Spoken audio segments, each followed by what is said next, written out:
Good Thursday night. Welcome to BCP Live. You know, it's been a while since I've said that. Good Thursday night. We've been on Tuesday nights all throughout 2021 now, and so it's nice to get to have a second show this week. And I'm excited to get to visit with our guest, Coach Tyler Fenwick, and I'll kind of give him a little bit better introduction here in just a moment. Do want to say thanks to everybody for coming on, watching, taking a little time tonight as we are in the later part of the week. We are headed toward Easter Sunday, and so Good Friday is tomorrow. I know some of the schools are taking off for Good Friday. I know some schools will be off on Monday as well. Where my kids go to school, they're off both days, and they have let me know about that. So they are telling me in no uncertain terms that school night bedtime is not really a thing tonight, Dad. We're going to stay up a little bit later. So I've already been informed about that. I don't know where your kids stand on everything. Coach Tyler Fenwick, the Southeastern football coach, in his second/third season with the program. How do you even look at that, Coach? Let me just start right there really quickly. I know it's your third year now, coming into your third year with Southeastern, but we are looking ahead in the fall to what really is your second season. I don't know how all this stuff's going to go down. How do you feel about that? Yeah, it is strange because you talk about things, you talk about this last season and you go, last fall. No, I mean, like 2 falls ago, and so it's hard to keep track of it all. And, you forget if you're in the spring or you're in the fall or, what season you're in right now. Cause I feel like, we've been kind of just moving forward as we can. So yeah, I don't know. I'm looking forward to, just kind of getting back on, the normal schedule that I've been used to for the last 40 years. So you and me both, and I think a lot of folks that will watch us over the course of the evening. I'm ready to talk football again, legitimately talk football. And so let's get into that right now with Southeastern, of course, the Savage Storm getting to play some football. I mean, you're actually getting a little bit of time getting to meet up against some players that have a different color jersey on. You got to see Northeastern a little bit earlier, and then I think a little more recently Midwestern State, who, by the way, softball team came also and played the Savage Storm. And so it's kind of interesting seeing that team from Wichita Falls that we're not used to seeing since Lone Star Conference days. And then a little bit later on, you all have Emporia State. So what's it been like then in the spring, not just having your ordinary quote-unquote spring game where you're going up against each other, but you're actually getting to see some other players? Are the kids enjoying it? Oh, yeah, they're definitely enjoying it. The fall, it was practice after practice after practice, and, you're not used to that. And so when it came, the end of the fall, we kind of started looking at just can we get a scrimmage in and what are the rules say we can do? And, so I just ended up talking to, a few other coaches around the region and we're able to work some things out, and it's been really good. I mean, just for the kids to be able to sit there and, go against each other over and over and over again. And, you see the same schemes and you see the same face and all that stuff. And then all of a sudden be able to actually prepare for something else and prepare for another opponent and a different color jersey and a different scheme. And for us actually as coaches too, just to be able to, watch film on an opponent and actually design a game plan and put together a game plan for the kids and teach the kids, okay, this is what we're going to see.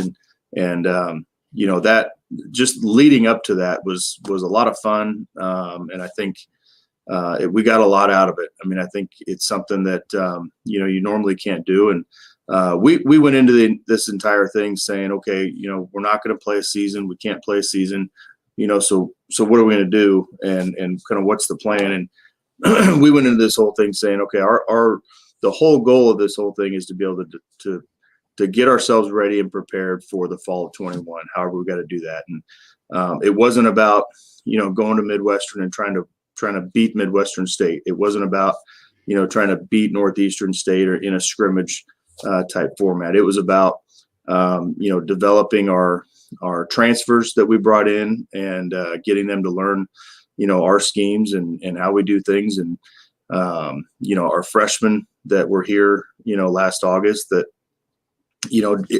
honestly, they didn't, normally a freshman comes in and they redshirt and they're on scout team the whole semester. And they're kind of almost forgotten in a sense, because you're getting ready for game after game after game. Well, these guys, we threw them in the fire and got a chance to put them out, against Midwestern and against Northeastern and get them reps and it was really, really good for them. It helps them grow up pretty fast because there's no substitute for experience.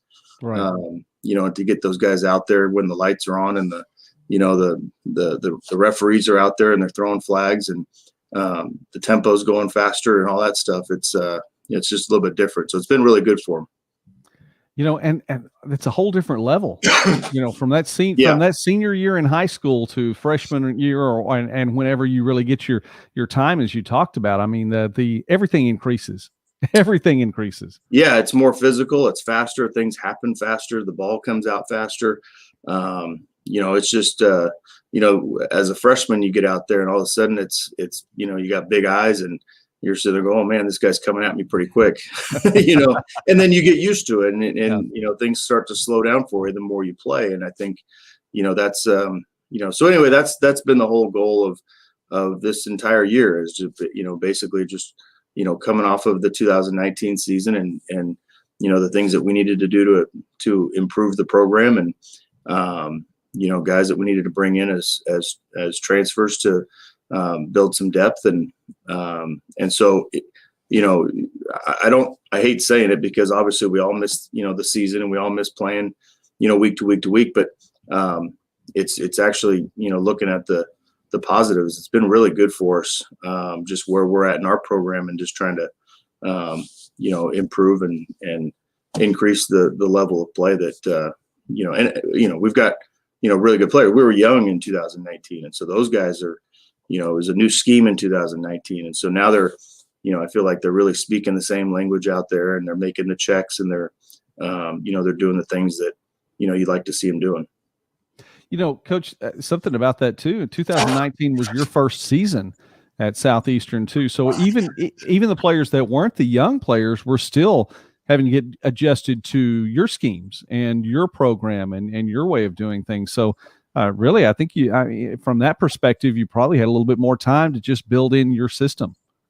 Yeah, for sure. I mean, it's, you come off the season and you go jump into recruiting, and then you kind of sit back and you go through spring practice and well, I guess we didn't have spring practice. Yeah, we didn't have spring practice. Like I said, I don't even know where we're at.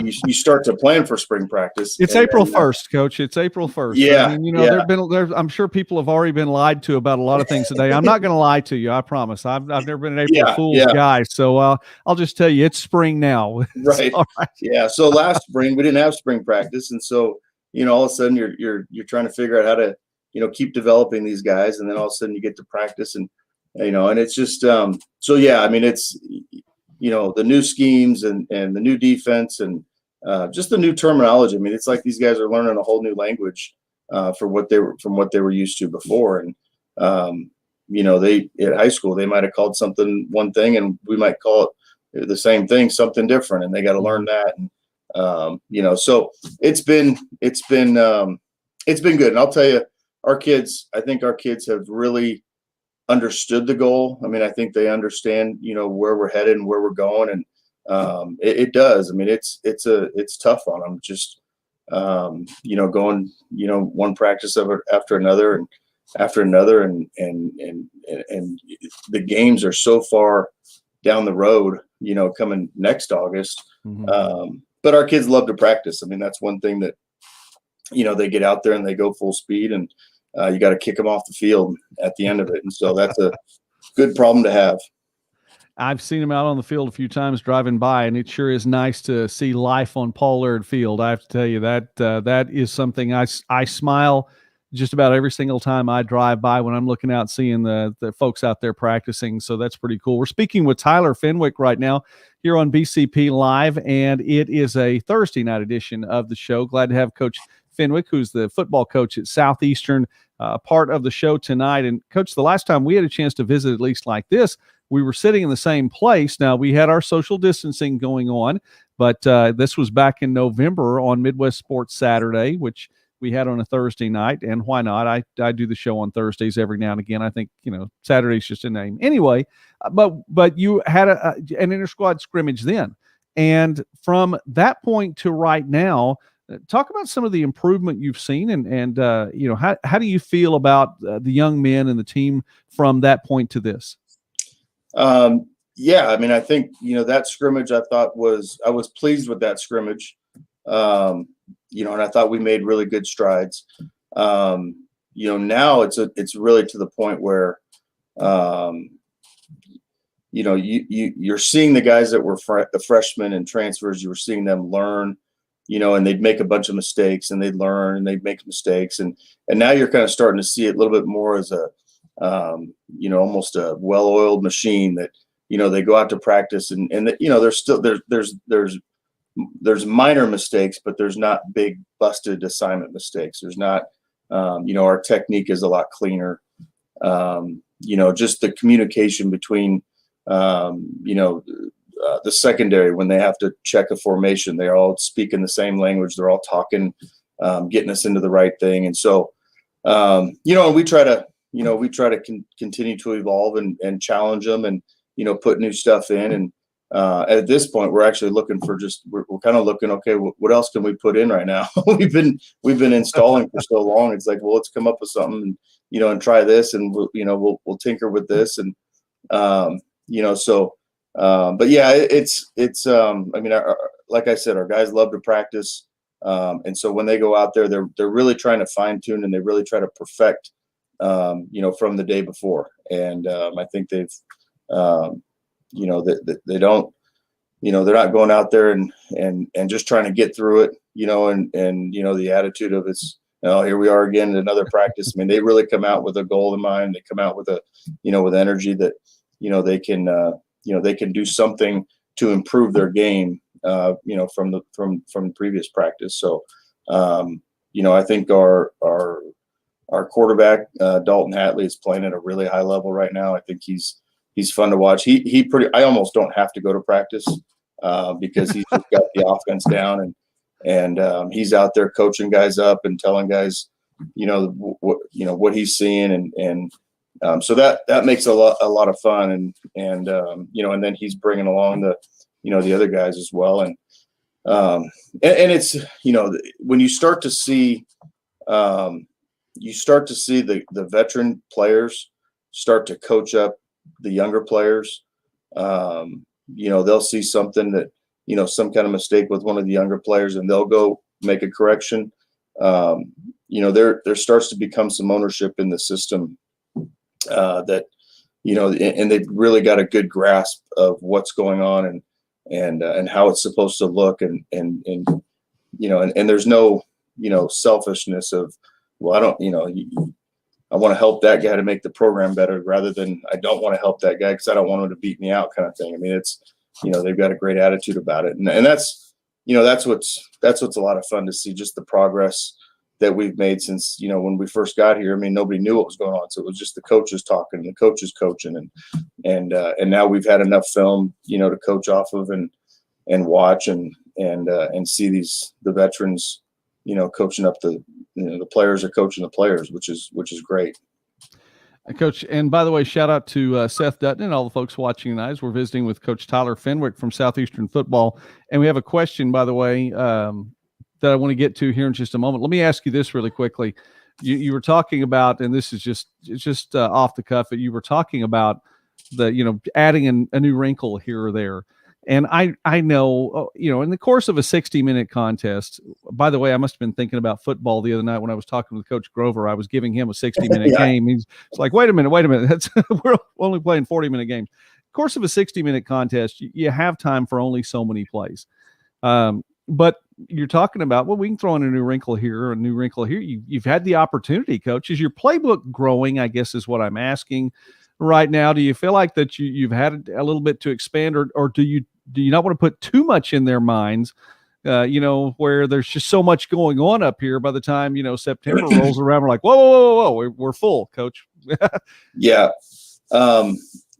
It is probably growing a little bit, but we have to be careful about how much it's growing and how much we've had way too much time on our hands to watch NFL, film and study different, people and all that other stuff. And it can be a little bit dangerous. And so you gotta make sure that it's something that, that not only we can understand, but also that really the kids can understand, because they're the one that has to execute it while we're not out, on the field. So, it might be some kind of a tweak, or it might be some kind of an adjustment based on, some coverage that Coach Johnson's throwing in at us, or something like that. But, we're not, you won't see us, getting into the triple option and the veer offense. We're not expanding that much. It's just little things, off of what we already do. Yeah.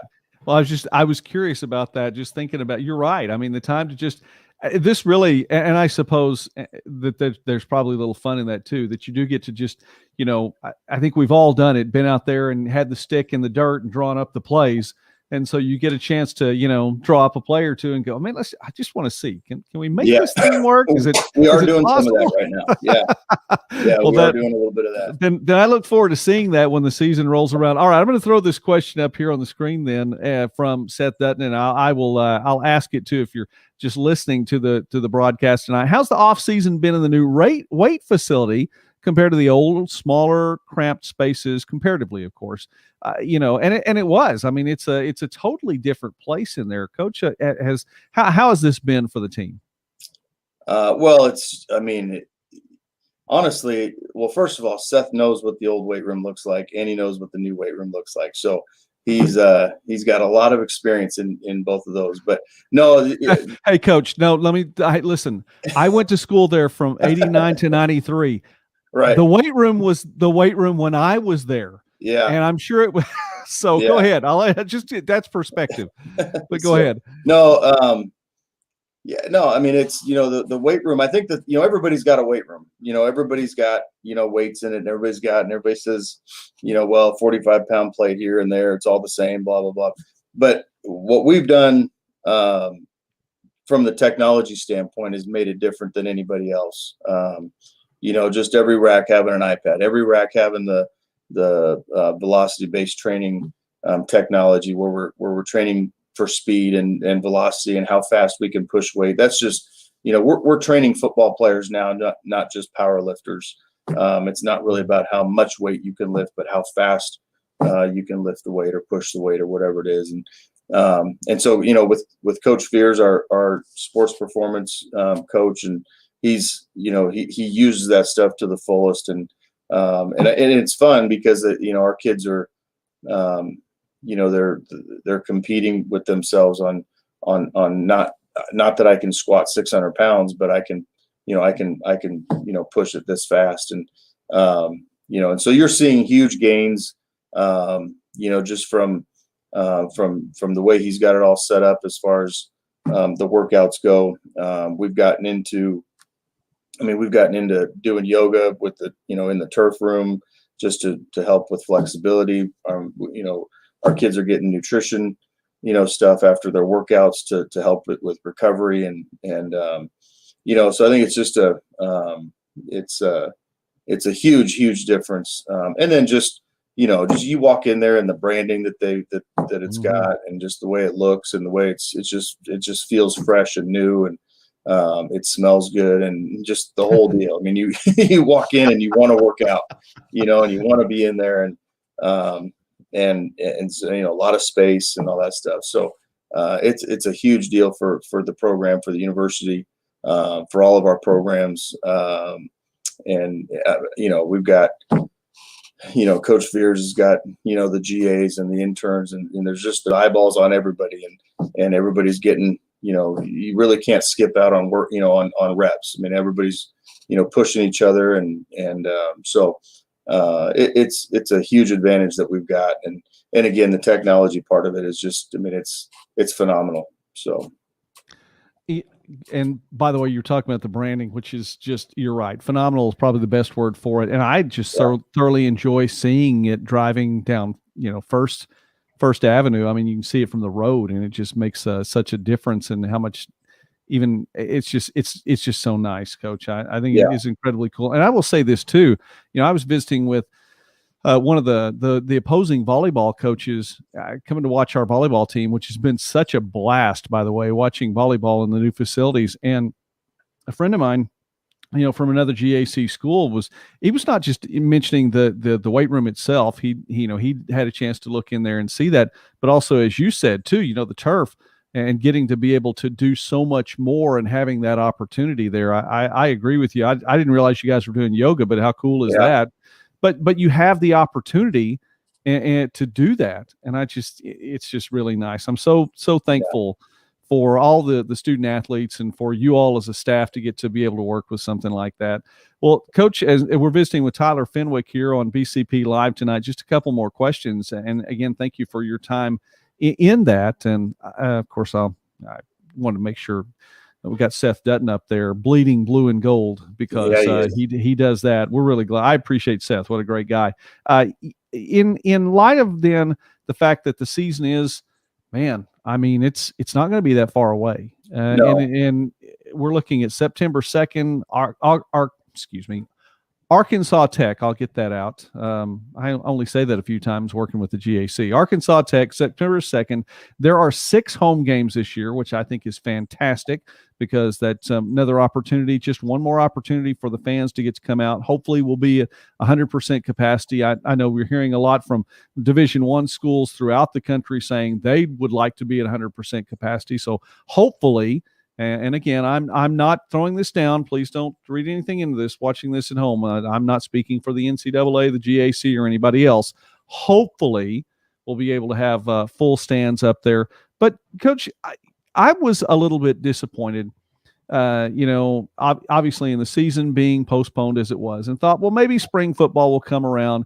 And then I heard so much about the fact that, trying to get 2 complete schedules in one calendar year might just be too much. And, the more I heard about that, the more I thought there's probably some validity to that. You don't want the kids to get injured. They're designed to play X number of games a year. And sometimes even that's a little bit of a stretch too, in some tough physical contests. But, has it worked out well for you then? I think from what you've talked about, are they just ready for the fall? Are you ready to get back into the normal thing? Did we miss anything not playing a complete schedule in the spring? No, I don't. I mean, it was a smart thing to do, I think. And, we left from the fall semester Thanksgiving weekend. And, we were gone for Thanksgiving and Christmas break and New Year's, and then you don't come back until the middle of January, and so that's 8 weeks of not having your guys in the weight room, and and so you really almost have to start over when they get back, and get them back in the weight room and get them back in shape, and and so we took a few weeks to just we could have practiced, but it wasn't the smart thing to do. When we got them back in the weight room and got them back with Coach Fears and did a little bit of running and just conditioning and just trying to get back into some kind of shape. And then we started to practice, and, knowing that the Midwestern State scrimmage was coming up, and, so it was just as we kind of eased into it, and then we got to that scrimmage, and we had that scrimmage, and then the very following week we had the Northeastern scrimmage, and so they were back to back. And actually, it kind of felt like, a season where you had a game, and then it's like, okay, let's get back and let's get ready for Northeastern, and what do we have to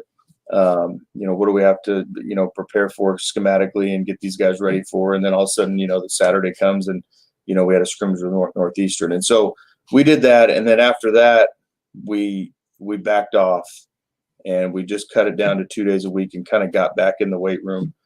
Because if you just keep going and keep practicing, and just, they're going to get burnt out. And, and so we kind of backed off for, I think, a week, maybe 2 weeks. And then they had spring break, and then we brought them back from spring break, and we gave them, we got them back in the weight room for 3 days.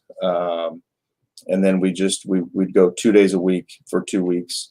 And then now we're getting ready for Emporia. So we're kind of picking it back up again. And then once Emporia gets done, then we'll back off a little bit, and we're going to prepare for, some things for next season, some specific things that, teams do that, that you don't really get a chance to get ready for, like in spring practice. And so we're going to focus on some of that stuff to, just to kind of get them ready for things down the road. So when we do play those opponents, we're ready to, kind of pull it out of the closet and they've seen it before. So, going back to the scrimmages, they were really the Midwestern scrimmage was actually the first one. And that was a game-like scrimmage. That was we had a kickoff and, played 4 quarters, and we did some overtime stuff, and we played our first offense and defense. We played our starters the first and the third quarter. And that was,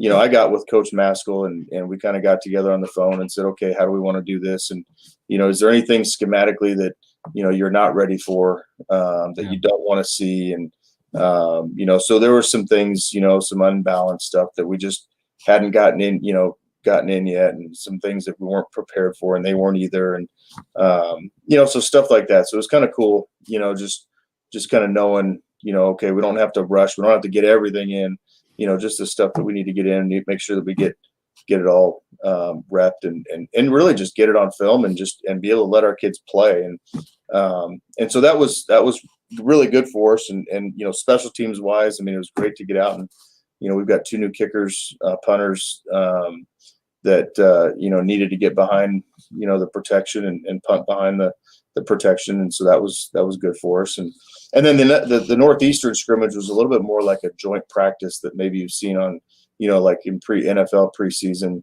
where they get together and practice, and they do drills together, and they do, 7-on-7 and 1-on-1s and all that stuff. And that was a different format, but I thought it was a lot of fun just to kind of do that. And we had a lot of guys getting a lot of reps, and it was like going to a team camp, like, a high school team camp. And we had football everywhere in the stadium. It was, cool. It was good. And it was run pretty much like a practice. And then, we had different situations, third down situations. And, and then we finished that one up with basically a 2-quarter scrimmage where we played 2 quarters, and then we played some overtime, or some 2-minute. We had 4 2-minute situations where we put time on the clock, and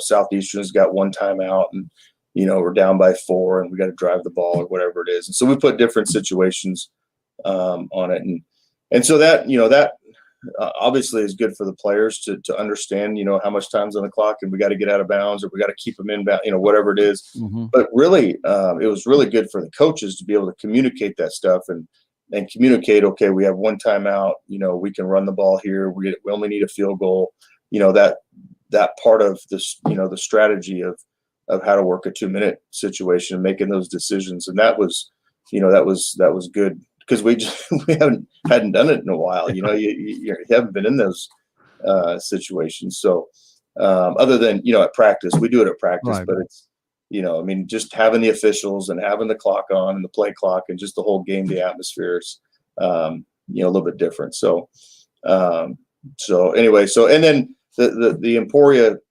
scrimmage, that will be more like the Midwestern. That's going to be a little more of a 4 quarters, and we'll probably play some 2-minute situations at the end and all that, and make sure that we're on the same page as far as who's playing against who, and make sure everybody gets reps and everybody's getting the experience of getting on film and being able to evaluate those guys. Coach, and you said this from the beginning too, is that talking about just even the experience of time management. I think sometimes maybe the average fan overlooks how important that is, but time management in a game, and for the whole 4 quarters, but especially you get down to the wire, and how well that you handle the clock and what you deal with the clock, and having the experience of actually a real game situation, as opposed to just your guys with a stopwatch over there saying, all right, you've got this. No, I mean, somebody has to call the timeout. Somebody has to get out of bounds. Somebody has to get from here on the field over there, and all those things. So I think that's really cool that you got to do that. Well, let me ask you then this really quickly. And again, thank you for your time. We're visiting with Tyler Fenwick tonight here on BCP Live. September 2nd is a Thursday night, and that is the season opener. Southeastern will be on the road in Russellville, Arkansas, and then the first home game is against Harding, which, by the way, just and you don't have to address this, Coach. I'll ask the other question, but I will put it out there for Southeastern fans. I'm glad we see Harding early on in the schedule because you mentioned that triple option offense, and I know that has to be tough, in 6 days to prepare for, and because they run it so well too. I mean, it's just it's a machine out there in Searcy with this offense that we have them early in the season. So you don't, you can get a few practices dedicated to something like that in the fall camp and go, okay, well, it's coming soon and then we'll be done with it. So, again, I won't have you have to address that because I don't want you to give away state secrets, but no, we'll be starting that in about 2 weeks. Okay. That'll be one of those that we'll be working on after Emporia. Yeah. So I understand. I completely understand. Coach, signing class. You had the signing class. How do you feel about that? That's got to be something that's been at least somewhat back to normal. It was good, to be able to get some kids on campus. We were able to get, we limited it to about 10 prospects to get on campus at one time. And then we even broke that up when we would do the tours and kind of separate them all and with the prospect and a parent or two. And we kind of, we told them you can bring mom and dad but we can't bring in the whole family kind of thing. And, but it was, and we'd bring them on campus for a few hours and show them what we have and get them out. And I thought, we put together a really good class that I think was, it was one of those things. It wasn't about numbers. It was about getting the right kids and filling our depth and making sure that, we're very highly, selective with who we wanted in this class. And I think, the staff did a great job of getting out and being, coming back and saying, okay, this guy fits in our scheme. Let's, this guy doesn't really, he's a great player, but he doesn't fit in our scheme. So we'll pass on this guy. And, I think there's, there's, it's fresh on my mind because I saw it on Twitter the other day, but there's a couple defensive linemen that are like state power lifters that, just unbelievable strength that are, 300-pound guys that, just that we needed to, get some young, big, strong, defensive linemen. And those guys, it's like 650-pound squatters. And the numbers are ridiculous. What's coming in here. So really excited about that. The offensive line, I think, that's kind of been a work in progress since we got here with, we felt like last year's class was a really good offensive line class. And then this year we added 5 more, a lot of length, looking for kind of tackle bodies, 6'4", 6'5". And so got a lot of length in that, and then a couple quarterbacks that, we really feel good about for the future that they're going to come in and compete and learn. So I think, overall, again, I can't stress enough, just the work that we put into it as far as just, the meeting time and the watching the film and just the selective, constant studying of is this guy a good fit? And not just, watching the film, but, doing your homework and making sure that, it's, a good student and, a good person and good personality and just, the guys that we want in our program. And I think we really nailed it this year. So yeah, that's exciting. Pretty happy about it. Yeah. That is exciting. Well, Coach, thank you so much for sharing that. And I'm looking forward to getting to watch. Hey, listen, again, 6 home games this year. So that has to be exciting for Southeastern fans. I'm hoping that we're going to be at some large percentage of capacity to be able to watch these games. It's going to be set up Thursday night. That's on the road anyway. And we have a great broadcast crew, by the way, the Southeastern Sports Network. Jay Lindley on the call does a great job. Bob Sullins, of course, all the folks that work with the Southeastern Sports Network, they really do a good job for you, Coach. Yeah, I think it's awesome. Yeah, they do a great job. I've had a lot of just a lot of people that tune in and will watch the game or listen to the game and just say a lot of positive things about just the the commentary and Jay and Bob and they just they like they like listening to them talk about Southeastern sports and football and all that stuff, and they're just really good for what we got going on here. So really happy that they're going to be doing it again. Well, Coach, success to you. I know I'm going to get to see you a few more times between now and September 2nd. Yeah. But I do appreciate you coming. It'll drop at least on my end. It may have dropped just a little bit. So hopefully you're still with us. And Coach, thank you so much for taking time with us tonight. Yeah, absolutely. Anytime. Come around, hang out. All right. So I'm going to let him go, and internet signal here or there, but at least if it was going to go wrong, it went wrong at the very, very end of the part where we get to talk together. So Coach Tyler Fenwick from Southeastern, thank you so much. God bless you, sir. And we will talk again soon. Sounds good. Thank you. All right. And let's see. I don't know exactly if you're, well, I don't know. I'm going to go ahead and check and see what is on this end, see if there's any signal going on right now. It says mine may be a little bit low. I don't know. If anyone's out there still watching tonight, then let me know if you can still see the broadcast. We had a couple more things wanted to mention tonight. Do want to give a shout out, by the way, to all of our sponsors here, and we will see if we're still going strong. I don't know how some of these things work. But it does say I'm live, so I don't know. Okay, I think we may still be strong. That's all right. Okay.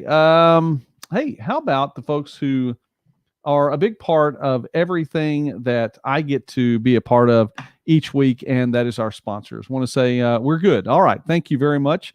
We're good on that. Sponsors, by the way, and this is just something I want to give as an added bonus. I want to say thank you to the folks at All Seasons Travel. Shelly does a fantastic job. Shout out to her. She's somebody who can really take care of you as we are getting back into more travel situations. So stop by and see Shelly at All Seasons Travel. Of course, folks at Bryan Agri Products, the Choctaw Nation Foster Care, Firehouse Subs, Hausner's, Justice Insurance, Prices Printing, Taco Casa, Taco Tuesday. Don't forget Taco Tuesday. That's a real thing, man. It is a real thing. And we have some good taco places here in town, as well as Van Meter Realty, Alliance Health in Durant, Bushwhackers, Corner Drug. Got to stop by and see Ashley and all the folks there at Corner Drug today. So give them an opportunity to take care of your business there at Corner Drug. Been around for a long, long time, locally owned business. The Country Framer, Gordon Funeral Home, Heartbeat Realty, KFC, Shamrock Bank, The Waffle Shop, and Pro Image. By the way, one Daryl Holiday from Pro Image had a birthday. So happy birthday to you, Daryl. Let's see. So you're not quite 50 yet. I know that. So is it 48, 49? How far off am I missing that? We'll find out. All right. Just did want to give a shout out to that. And I have up here, let me see if I can pull this one up really quickly so you can see this again. It's already started. I'm going to share the screen that has the Facebook post Loving on the Walters family. We talked about this on Tuesday night. This has started already. Started at 6 o'clock tonight. It's an opportunity to help out some folks, Dave and Melissa Walters, and this is being put on by folks at Coleman School. So listen, I think everyone at some point in their life has either in their family somewhere dealt with medical issues and just skyrocketing costs that go with it. So this is just something to benefit Dave and Melissa Walters. Some of you may know Dave and Melissa Walters. So that's what's going on right now. It is a Facebook auction. A Facebook auction. I've never seen a Facebook auction before, but it's like a silent auction. So you just go put in the comment section, what you want to bid for different things, and we will go from there. You know what? Let me go ahead and stop on that screen really quickly. Okay. I was going to tonight, and I may, I think I'm going to wait till Tuesday. I was going to talk about something regarding the mob mentality. And I'm going to go ahead and wait till Tuesday. I dealt with something today, something that I saw locally, something that my family experienced, and one of my daughters was with me and got to see this in real life. And it's just one of those things that I do want to take the time to share with you and say, hey, listen, things like this, things like mob mentality, things like cancel culture, things like that, it's not going to stop with just people that we see on the national news. Things like this have an effect, and they're going to affect us here in Bryan County at some point in time or another. And you need to be aware of that. And I just wanted to get to share with you even how my daughter and I dealt with something tonight. So I'll wait till Tuesday, let it kind of sink in, soak in just a little bit, as opposed to just the raw emotion on my end. And I know if you're probably saying, well, Joey, we know you're not very emotional. It seems that way.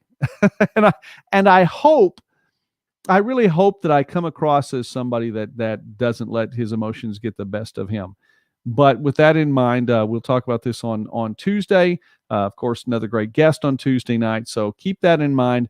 Shout out again to Darren Grover for coming on with us on Tuesday night. Shout out to Seth Dutton, by the way.